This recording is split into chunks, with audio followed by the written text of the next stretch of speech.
Neat 2024 exam paper leak ಆಗಿತ್ತಾ?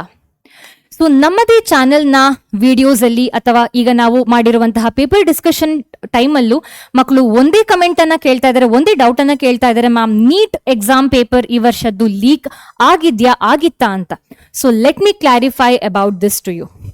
So ಈ incident ಏನಾಗಿದೆ, so this have happened in Madhopur ಅಂತ ಹೇಳೋ ಒಂದು ಜಾಗದಲ್ಲಿ ನಡೆದಿರುವಂತಹ ಇನ್ಸಿಡೆಂಟ್. ಸೊ ಸ್ಟೂಡೆಂಟ್ಸಿಗೆ ನೀಟ್ ಎಕ್ಸಾಮ್ ಪೇಪರ್ ಹಿಂದಿ ಮೀಡಿಯಂನ ಎಕ್ಸಾಮ್ ಪೇಪರ್ ಕೊಡಬೇಕಾಗಿತ್ತು, ಆದರೆ English medium NEET 2024 exam paper ಸಿಕ್ಕಿದೆ. ಸೊ ಕೋಪಗೊಂಡಂತಹ ಕೆಲವು ಸ್ಟೂಡೆಂಟ್ಸ್ ಏನ್ ಮಾಡಿದ್ದಾರೆ, they have forcefully left the exam hall. So ಈ ಲೀಕ್ ಏನು ಆಗಿದೆ, that is around 4 to 4:15 PM ಅಂತ ಸೋಷಿಯಲ್ ಮೀಡಿಯಾದಲ್ಲಿ ಬರ್ತಾ ಇದೆ.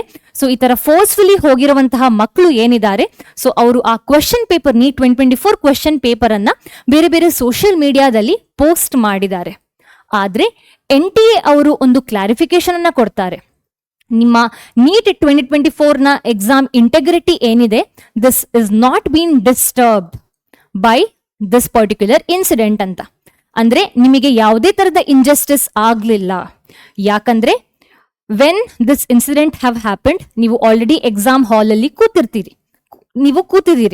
Okay, so you would have already sat inside the exam hall and you would have already got the question paper and you know that ಯಾರನ್ನು ಆ particular time ನ ನಂತರ exam ಹಾಲಿಗೆ ಬಿಡೋದಿಲ್ಲ ಅಲ್ವಾ. ಸೊ ಈ ರೀಸನ್ ಇಂದಾಗಿ ನಿಮಗೆ ಯಾವುದೇ ತರದ ಇಂಜಸ್ಟಿಸ್ ಆಗ್ಲಿಲ್ಲ. ಪೇಪರ್ ಆ ಟೈಮಿನ ಮುಂಚೆ ಹೊರಗಡೆ ಹೋಗಿದೆ, ಆದ್ರೆ ಅದು ಬೇರೆ ಸ್ಟೂಡೆಂಟ್ಸ್ ಏನು ನೀಟ್ ಎಕ್ಸಾಮ್ ಬರಿಬೇಕಿತ್ತು ಈ ವರ್ಷ, ಅವರ ಕೈಗೆ ಸಿಗ್ಲಿಲ್ಲ. ಸೊ ನಿಮ್ಮ ಕಟ್ ಆಫ್ ಇರಬಹುದು, ನಿಮ್ಮ ರ್ಯಾಂಕ್ ಏನಿರಬಹುದು, it won't be affected because of this incident. So hopefully this particular clarification is helpful, and students, all the best for your future endeavors.